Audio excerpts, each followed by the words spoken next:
नमस्कार दोस्तों, स्वागत है आपका हमारे हिंदी यूट्यूब चैनल देव मोरल स्टोरीज में। तो दोस्तों, आज की कहानी है उम्मीद और परिश्रम, जो कि बाज के जीवन पर आधारित है और बहुत प्रेरणादायक भी है। चलो दोस्तों, तो बिना किसी देरी के शुरू करते हैं अपनी कहानी। दोस्तों, बाज लगभग 70 वर्ष तक जीता है, परंतु अपने जीवन के 40वें वर्ष में आते आते उसे एक महत्वपूर्ण निर्णय लेना पड़ता है। इस अवस्था में उसके शरीर के 3 प्रमुख अंग बेअसर होने लगते हैं। पहला, पंजे। दोस्तों, उसके पंजे लंबे और लचीले होने लगते हैं, जिस कारण उसे शिकार को पकड़ने में बहुत ही ज़्यादा परेशानी होती है। दूसरा है उसकी चोंच। उसकी चोंच आगे को मुड़ जाती है, जिससे उसे भोजन को पकड़ने और निगलने में बहुत ज़्यादा मुश्किलें पैदा होने लगती हैं। तीसरा, पंख। दोस्तों, बाज के पंख भारी हो जाते हैं और सीने से चिपकने के कारण पूरे खुल नहीं पाते हैं। उड़ानें सीमित हो जाती हैं। भोजन ढूंढना, भोजन पकड़ना और भोजन खाना, तीनों प्रक्रियाएं अपनी धार खोने लगती है। उसके पास 3 ही रास्ते बचते हैं।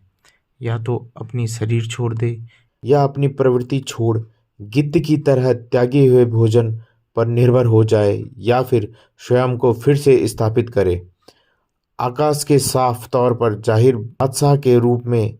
जहां पहले 2 रास्ते सरल और तुरंत समाधान देने वाले हैं, वहीं तीसरा अत्यंत पीड़ादायी और लंबा है। बाज पीड़ादायी और लंबा रास्ता ही चुन और स्वयं को फिर से स्थापित करता है। वह किसी ऊंचे पहाड़ पर जाता है, एकांत में अपना घोंसला बनाता है और तब शुरू करता है पूरी प्रक्रिया। सबसे पहले वह अपनी चोंच को चट्टान पर मार मार कर तोड़ देता है। अपनी चोंच से अधिक पीड़ादायक कुछ भी नहीं होता। यह प्रक्रिया बड़ी पीड़ादायी प्रक्रिया होती है। अब वह इंतजार करता है नई चोंच के आने का, और उसके बाद वह अपने पंजों में घिस घिस कर मजबूत बनाता है, और इसके बाद वह अपने भारी पंखों को चोंच से नोच नोच के निकाल फेंकता है, जिससे कि उसके पंख केवल हल्के रह जाते हैं और उसको उड़ने में आसानी होती है, और वह प्रतीक्षा करता है नए पंखों के पुनः आने की। 150 पीड़ा और इंतजार के बाद उसकी नई चोंच भी आ जाती है, नए पंख भी आ जाते हैं और उसके पंजे भी सही हो जाते हैं, जिसके बाद वह भव्य और ऊंची उड़ान भरता है। इस पुनर्स्थापना के बाद वह ऊर्जा, सम्मान और गरिमा के साथ 30 साल और जीता है। आपने कई बार यह सुना होगा, भगवान भी उसी की मदद करते हैं जो अपनी मदद खुद करता है। आज आपको इसकी मिसाल मिल गई होगी।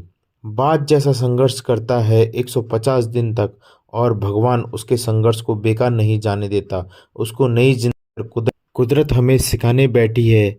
जैसे पंजे पकड़ के प्रतीक हैं, चोंच सक्रियता की और पंख कल्पना की स्थापना करते हैं।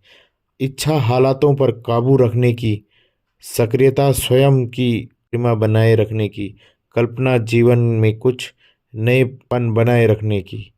हमारी भी 40 वर्ष की उम्र होते होते इच्छा, सक्रियता और कल्पना तीनों के तीनों निर्बल पड़ने लगते हैं। हमारा व्यक्तित्व भी ढीला पड़ने लगता है। आधे जीवन में ही जीवन खत्म होने जैसा लगने लगता है। उत्साह, आकांक्षा, ऊर्जा नीचे की ओर जाने लगती है। हमारे पास भी कई विकल्प होते हैं, कुछ सरल और कुछ पीड़ादायक। हमें भी अपने जीवन के मजबूरी भरे लचीलेपन को त्याग कर काबू दिखाना होगा।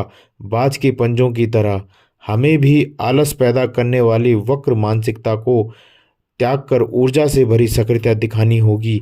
बाज की चोंच की तरह हमें भी भूतकाल में जकड़े अस्तित्व पर भारीपन को त्याग कर कल्पना की आज़ादी उड़ाने भरनी होंगी, बाज की पंखों की तरह। तो मैं चाहूँगा कि हमारी ज़िंदगी में कई ऐसे मौके आते हैं जब हमें परेशानियों का सामना करना पड़ता है। कई लोग तो जीवन में संघर्ष कर आगे निकल जाते हैं, और कई लोग अपने हालातों से हार मानकर खुद को ज़िंदगी के हवाले कर देते हैं। तो दोस्तों, कैसी लगी आपको आज की कहानी? अगर कहानी अच्छी लगी तो चैनल को सब्सक्राइब करें और वीडियो को लाइक शेयर ज़रूर करें। धन्यवाद दोस्तों।